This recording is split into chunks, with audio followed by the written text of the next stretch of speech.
탄생을 어떤 사람이 알았는가? 그리고 그들은 그것을 알고 어떻게 증거했는가? 그런데 정작 성경을 가장 잘 안다고 하는 성경 연구자들, 그리고 교회 지도자들은 이 메시아의 탄생에 대하여 왜 알지 못했는가? 그게 오늘날 재림을 기다리는 하나님의 백성들의 오늘날 교회 안에서도 이와 같은 일들이 어떻게 재현되고 있는가 하는 것을 잠깐 좀 살펴보도록 하겠습니다. 우리 여기 글자 보이십니까? 누가복음 2장 14절 글자요. 한번 읽어볼까요? 시작. 지극히 높은 곳에서는 하나님께 영광이요 땅에서는 기뻐하심을 입은 사람들 중에 평화로다. 하나님께서 드디어 사람으로 탄생하는 아주 우주 가운데서 전무후무한 놀라운 일이 일어나게 되었습니다. 그 하나님이 탄생하는 그곳을 이제 지구 사람들이 어떻게 그분을 영접하는가 하는 게 아마 그 당시 하나님 보호자 주변에 있는 천사들에게는 가장 그것이 큰 관심사였을 것입니다. 그래서 그들의 정말 주인께서 탄생하시는 이 지구에 그들도 함께 방문하면서 이렇게 외친 것입니다. 지극히 높으신 곳에서는 하나님께 영광이요. 여러분, 하나님이 사람이 되는 게 하나님께 영광스러운 일입니까? 한번 우리가 여기서 생각해 볼 필요가 있습니다. 하나님이 사람이 되셨다. 그게 어떻게 영광스러운 일이 될 것인가? 이것을 알게 되는 사람은 땅에서는 기뻐하심을 입은 사람들 중에 마음의 평화를 가지게 된다라는 그 말씀이 울려 퍼졌습니다. 시대소망 44페이지에는요, 이런 말씀이 있습니다. 제사장 사가랴가 제단 앞에서 봉사할 때 그리스도의 강림이 가깝다고 하는 것이 이미 발표되었다. 이미 선구자가 출생하였고 그의 사명이 이적과 예언으로 입증되었다. 그의 출생에 대한 소식과 그의 사명의 놀라운 의미가 널리 퍼져 있었다. 그러나 예루살렘은 그들의 구속주를 환영하기 위하여 준비하고 있지 않았다. 예수님 탄생하시는 메시아가 오시는 그때의 교회의 형편을 이렇게 간단하게 얘기할 수 있습니다. 메시아에 관한 모든 예언과 이적들이 많은 사람들에게 널리 퍼져나가고 있었다. 그런데 정작 예루살렘은 하나님을 기다린다고 하는 가장 성경을 연구하는 학자들, 그리고 교회를 치리하는 지도자들이 모여 있는 그곳에서는 이 일을 위해 준비되어 있지 않았다. 그렇게 말합니다. 한번 우리 사가랴와 이 몇 사람들을 한번 살펴보겠습니다. 여러분, 누가복음 1장에 보시면 5절과 6절 같이 한번 읽어볼까요? 요 앞에 글자를 보시면 됩니다. 같이 한번 읽겠습니다. 시작. 유대 왕 헤롯 때에 아비야 반열에 제사장 하나가 있으니 이름은 사가랴요. 그 아내는 아론의 자손이니 이름은 엘리사벳이라. 이 두 사람이 하나님 앞에 의인이니 주의 모든 계명과 규례대로 흠이 없이 행하더라. 예수님이 탄생할 즈음에 이 두 사람 사가랴와 엘리사벳 모두가 뭐였습니까? 그 아내는 아론의 자손이고, 그 다음에 이 사가랴도 아비야라고 하는 이 반열의 제사장이니까 모두가 이 가게에 속한 두 부부가 여기 보니까 하나님 앞에 의인이니, 어떤 주의 모든 계명과 규례대로 흠이 없이 행하더라.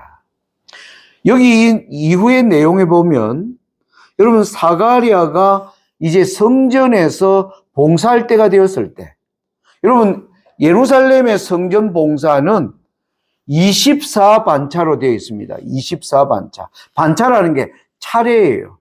우리 여기 모이신 우리 모두가 제사장이라고 한다면 이런 겁니다. 저는 예를 들어서 1반차, 우리 송영근 집사는 2반차, 그리고 이완준 성도는 3반차, 김경희 씨는 4반차, 이성경 집사님은 5반차. 이게 어떻게 되어 있느냐 하면 1년이 여러분 몇 달이에요? 1년이? 예, 12달. 그러면 24반차면 예, 한 달에 2반차씩 도는 겁니다. 그래서 1월 달에는 1반차인 저와 2반차인 송윤근 집사님이 저가 보름 동안 성전 봉사하고, 제 봉사가 끝나면 송윤근 집사님이 봉사하고, 2월 달 되면 이완준 성도가 또 봉사하고, 그 다음 보름은 또 김경희 씨가 봉사하고, 3월 달 되면 이성경 씨가 봉사. 이렇게 24반차로 되어 있어요. 그래서 그들이 성전 봉사하는 기간은 약 보름 정도였습니다. 그래서 이 사가랴가 자기가 일하는 이제 반차가 되어서 성전에서 봉사할 때 이제 천사가 나타나는 내용이 13절부터의 내용입니다. 읽어보면 이렇습니다. 천사가 일러 가로되 사가랴여 무서워 말라. 너의 간구함이 들린지라. 너 아내 엘리사벳이 너게 아들을 낳아주리니 그 이름을 요한이라 하라. 이는 저가 주 앞에 큰 자가 되며 포도주나 소주를 마시지 아니하며 모태로부터 성령의 충만함을 입어 이스라엘 자손을 주 곧 저희 하나님께로 많이 돌아오게 하겠음이니라. 저가 또 엘리야의 심령과 능력으로 주 앞에 앞서가서 아비의 마음을 자식에게 거스리는 자를 의인의 설기에 돌아오게 하고 주를 위하여 세운 백성을 예비하리라. 이 천사가 사가랴에게 바로 주님의 오시는 길을 뭐 하는 겁니까? 예비하는 그 한 아들이 바로 네 아내에게서 태어날 것이라고 알려주는 겁니다. 이 내용이 보면 말라기서에 나오는 내용입니다. 여기 제가 기록은 안 했는데 성경 한번 보겠습니다. 말라기서 한번 보겠습니다. 구약 성경 맨 끝책이죠. 말라기 4장 보시면 5절에 보라 여호와의 크고 두려운 날이 이르기 전에 내가 선지 엘리야를 너희에게 보내리니 그가 아비의 마음을 자녀에게로 돌이키게 하고 자녀들의 마음을 그들의 아비에게로 돌이키게 하리라. 돌이키지 아니하면 두렵건대 내가 와서 저주로 그 땅을 칠까 하노라 하시니라. 여러분 구약 성경의 맨 마지막 내용이 뭐냐면 여호와의 크고 두려운 날이 이를 때 내가 엘리야의 심령을 가진 자를 뭐 하겠다? 보내겠다. 그는 어떤 일을 한다? 사람들의 마음을 뭡니까? 돌이키게, 돌아오게 하는. 그래서 이 사가랴 천사가 사가랴에게 이렇게 얘기합니다. 아까 보면 17절에 저가 엘리야의 심령과 능력, 이게 바로 말라기서에 얘기하는 겁니다. 아비의 마음을 자식에게, 거스리는 자를 의인의 슬기에 돌아오게 하고 주를 위하여 세운 한 백성을 뭐 합니까? 준비시키는 일을 위해서 구약 성경에 기록되어 있는 그 사명을 가진 사람이 사가랴 당신의 아내에게 잉태하는 아들이 그 일을 하게 될 것이다. 드디어 주의 오심이 가까웠다는 걸 알리는 징표가 시작된 겁니다. 여러분 이 내용을 보시면 이 사가랴가 이걸 못 믿어요. 제 아내는 이제 늙어서 아기를 못 낳는데 어떻게 이게 가능하겠느냐. 그랬더니 한 2적이 주어졌습니다. 그 사람이 뭘 못하는 거예요?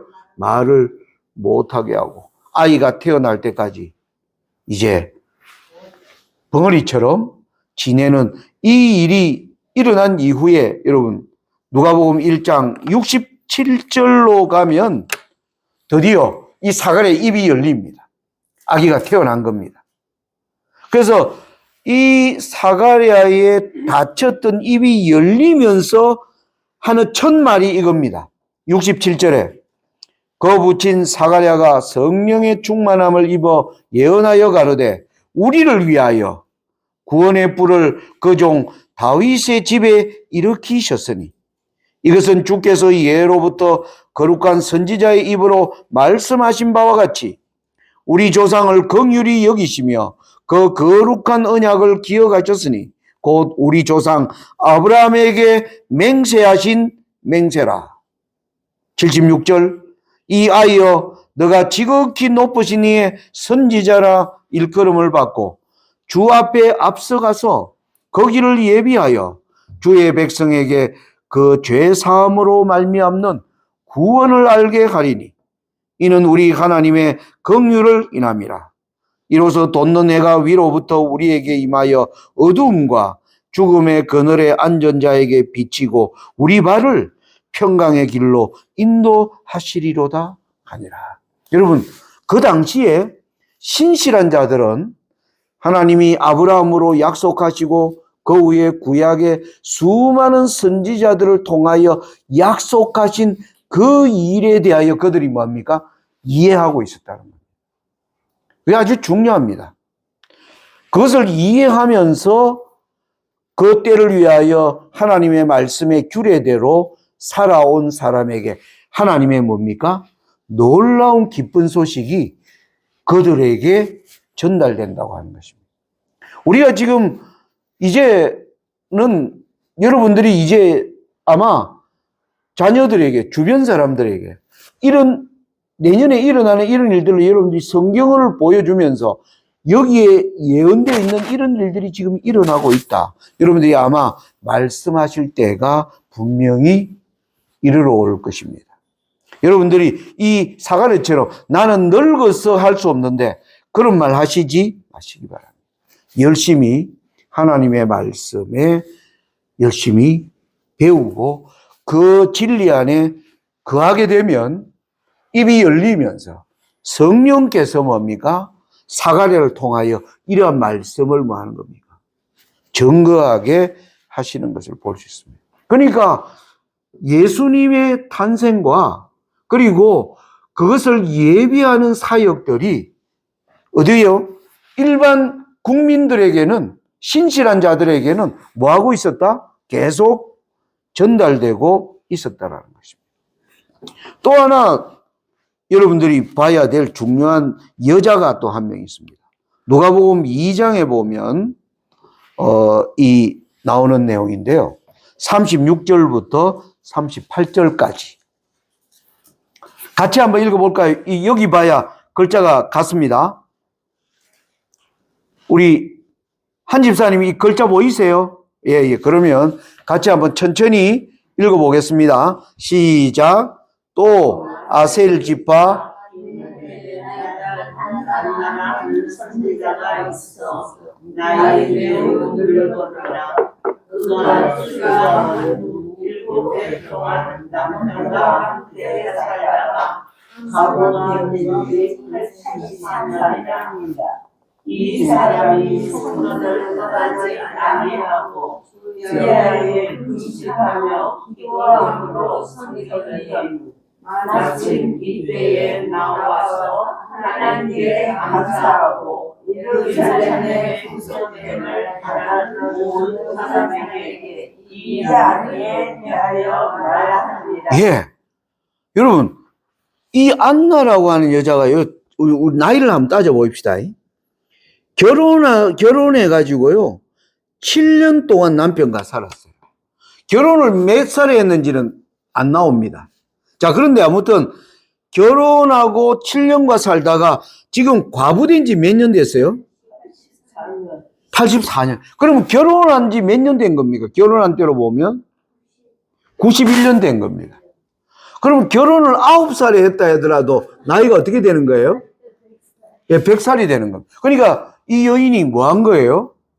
100살이 넘은 거예요. 100살이 넘은 거예요. 근데 이분이 뭐 하느냐 하면, 여러분, 특징이 성전을 떠나지 아니하고 주야에 금식하며 기도함으로 섬기더니. 드디어 근데 이 여인에게 예수님을 볼 수 있는 특권이 온 것입니다. 그랬더니 이 여인이요, 예루살렘의 구속됨을 바라는 모든 사람의 이 악의에 대하여 전가하는 겁니다. 몇 살 된 사람이요? 100살 넘은 사람. 여러분, 여기에 왜 이 여자가 결혼을 한 지 7년, 과부된 지 84년, 이걸 왜 자세히 기록했을까 하는 것입니다. 제가 이걸 한번 추적을 해봅니다. 자, 여러분, 이 도표를 한번 보시기 바랍니다. 여러분, 예수님의 오심에 대한 예언은 다니엘 9장에 70일에 대한 예언으로 주어져 있습니다. 이것을 우리 재림교회는 그리스도의 초림, 예수님의 탄생과 그리고 유대인들을 위한 은혜의 기간을 하나님이 490년이라고 하는 기간을 정한 게 다니엘 9장 24절에 너 백성을 위하여 70일에 490년을 하나님이 특별히 기간을 정하였다 하면서 거기에 이제 70일에를 7주와 62일에와 한 주로 나누어서 다니엘 9장에 예언해 놓은 것을 알게 됩니다. 이걸 이제 추적을 해보면 이 예언의 시작이 뭐냐면 예루살렘을 중건하라는 영이 날 때부터 70일이라고 나옵니다. 여러분, 그러면 여러분 잘 아시는 것처럼 중건령이 언제 내렸어요? 첫째, 전에 우리 스가랴서 할 때 자주 공부했는데 여러분 또 이제 기억하십니까? 자, 바사의 세 왕, 넷째 왕. 바사 첫째 왕 누굽니까? 고레스. 둘째 아물아물 하십니까? 캄비세스. 세 번째 다리우스. 네 번째 아하수에로. 이렇게 가는데 중건령 첫 번째는 고레스 때 내렸습니다. 이걸 우리는 대충 BC 약 537년 이렇게 이야기합니다. 그리고 자, 그러면 예루살렘을 중건하라는 영이 날 때부터니까 지금 우리는 예수님이 탄생한 게 언제 탄생한지 우리는 지금 알고 있어요. 2000년 전의 일이니까, 그죠? 예수님이 거기로부터 우리는 계산을 해보면 언제로부터 우리는 시작된 걸 아느냐 하면은 아닥사스다 7년에도 세 번째 조서가 있는데 이게 바로 BC 457년이었습니다. 여기서부터요 490년을 계산해 나간다는 것을 우리는 지금 알고 있습니다. 우리는 근데 어떻게 알고 있죠? 예수님이 이미 이 사건은 이미 우리에게 뭐 한 겁니까? 일어난 사건이에요. 일어나니까 우리는 계산해 보니까 그렇게 된 줄 아는데 여기 우리가 나오는 안나 같은 사람, 아까 사가랴 같은 사람, 이런 사람들은 아직 그 일이 일어났습니까? 안 일어났습니까? 안 일어났기 때문에 그들은 어디로부터 계산해야 될지 그들이 알았을까요? 몰랐을까요? 몰란 겁니다. 그러니까 아마 처음에는 고레스 때부터 490년을 생각한 사람들이 있었을 거예요. 근데 이때 490년이 지났는데 아무런 일이 없는 겁니다. 두 번째가요, 다리오 왕 2년 BC 520년에 또 두 번째 조서가 내린 걸 우리가 알고 있습니다. 자, 이 일이 안 이루어지면요, 520년으로 계산해 보는 거예요. 그래도 490년이 다 지나도록 아무 일이 일어나지 않았어요. 그러면 이제 어디에 방점을 둬야 됩니까? 바로 아닥사스다 7년에. 여러분, 이 기간에요, 약 첫 조서와 아닥사스다 조서에 몇 년 차이가 있습니까? 80년의 시간이 흘러요. 여러분, 여기 왜 안나가 여기에 이렇게 기록되어 있는가, 여러분? 조금 감이 가시나요? 이 안나는 이 예언을 가지고요, 이 사람이 뭐라고 그랬어요? 선지자라 했어요. 36절에 보면 아셀 지파 바누엘의 딸 안나라 하는 선지자가 있어. 이 여인인데 예언을 깊이 연구하는 분이었습니다. 그러니까 이분이 남편 떠나고요, 오로지 그의 생애의 모든 기대를 누구에게 건 겁니까? 하나님의 보내주시는 그분에게 모든 생애를 건 것입니다. 그 기간 동안 84년 동안 뭐 했습니까? 성전에서 기도한 겁니다. 아까 여러분, 이 기간을 다 보낸 거예요. 537년, 520년, 450년, 이때부터 시작되는지 아니면 이때부터 되는지, 이때부터. 이걸 다 뭐한 사람이다? 기다려. 여러분, 이 안나라고 하는 분이 놀라운 분입니다. 아까도 얘기했지만 나이가 100살이 넘어요. 그런데 정신이 또렷하게 예수님이 태어났을 때 이 여인이 뭘 전개했을까요? 여러분, 우리 선조 다니엘이 말한 바, 예루살렘을 우리가 중건하라는 예전의 명령이 페르시아 왕에 의하여 여러분 몇 차례 있지 않았습니까?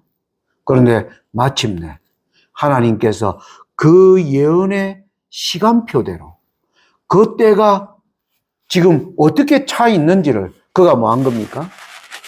증거한 것입니다. 이런 사람들이 있었다는 거예요. 예수님 당시. 예언을 푸는 사람이 있었고, 엘리야에게 주신 사명을 깨닫고 증거하는 사람이 있고, 드디어 그리고 또 천사들이 예수님 탄생할 때는 바로 베들레헴에서 양을 치던 목동들에게 뭐 하는 겁니까? 너희들을 위하여 구주가 태어났다라고 하는 이런 일들이 퍼져나간 것입니다. 여러분, 그런데 아까 정작 알아야 한, 거기에 대하여 가장 전문가라고 얘기하는 사람들은 여기에 대하여 어두웠던 것입니다. 하나님이 그들이 어두웠는데 얼마나 어두웠는가? 하나님이 그들을 위하여 뭐 했습니까? 동방에서 박사들을 부른 얘기가 마태복음 2장 2절과 3절에 보면 이 얘기가 나옵니다. 유대인의 왕으로 나신 이가 어디 계시뇨? 우리가 동방에서 그의 별을 보고 그에게 경배하러 왔노라 하니 헤롯 왕과 온 예루살렘이 듣고 소동한지라. 하나님이 예루살렘이 모르고 있는 거예요. 그래서 하나님이 예루살렘을 깨우기 위하여 누구를 보낸 겁니까? 예, 동방의 박사들이 별을 보고 따라왔는데 별이 예루살렘에서 뭡니까? 사라져버린 거예요. 그러니까 동방 박사들은 와, 그래, 이스라엘의 땅 수도에 당연히 왕이라면 거기에서 태어나겠지 하면서 그들이 기쁨으로 예루살렘으로 들어가서 뭐 한 겁니까? 우리가 동방에서 별을 보고 왔다. 너희들의 선지자의 말에도 세상을 위한 구주가 나신다고 하지 않았는가? 우리가 동방에서부터 우리를 인도해 주시는 별이 예루살렘에서 사라져 버렸다. 오늘 너의 왕이 어디서 태어났는가 우리에게 알려달라. 그러니까 예루살렘 무슨 이런 소문이 다 있는가? 하나님이 예루살렘의 지도자들과 백성들을 깨우기 위해서 하나님이 특별한 일을 뭐 한 겁니까? 행하신 것입니다. 근데 그들이 뭐예요? 안 깨어나요. 깨어나지 않습니다. 7절에 보면 헤롯이 가만히 박사들을 보니까 야, 메시아가 태어난다는데 어디서 태어나게 되나? 베들레헴에서 태어나게 되어 있습니다. 그래서 베들레헴으로 그들을 보내며 박사들이 그 말을 듣고 나왔을 때 다시 뭡니까? 그들을 인도하던 별이 문득 앞서 인도하여 가다가 드디어 구유에 놓여 있는 그 말구유 앞에서 별이 머물러 있었다. 여러분 잘 아는 얘기입니다. 우리가 잘 아는 얘기 가운데 우리가 알아야 될 중요한 내용들. 예수님에 대한 탄생에 대한 모든 사명과 예언적 기별들이 사람들에 의하여 뭐 되고 있었다? 증거되고 있었다. 그리고 예루살렘에 살아가는 사람들을 위해서도 하나님이 그들이 알 수 있도록 하나님은 그들의 길을 인도하셨다. 그런데 그들이 뭐 했단 말입니까? 그들이 관심이 딴 데가 있었다. 여러분 오늘날 우리가 재림을 기다리는 저와 여러분들이 오늘 예수님의 출생 당시의 이 내용에서 우리가 깊이 생각해야 될 많은 교훈이 있는 것입니다. 그 아까 특별히 두 사람, 사가랴, 나이 늙어 불가능하다고 생각하는 사람. 100세가 넘은 여인. 그런데 그들이 뭐 하는 겁니까? 신실하게 하나님의 나라를 위하여 연구하고 기다리는 그 사람들에게 하나님은 그 일을 나타내 보이셨고 그들이 증거했다는 것입니다.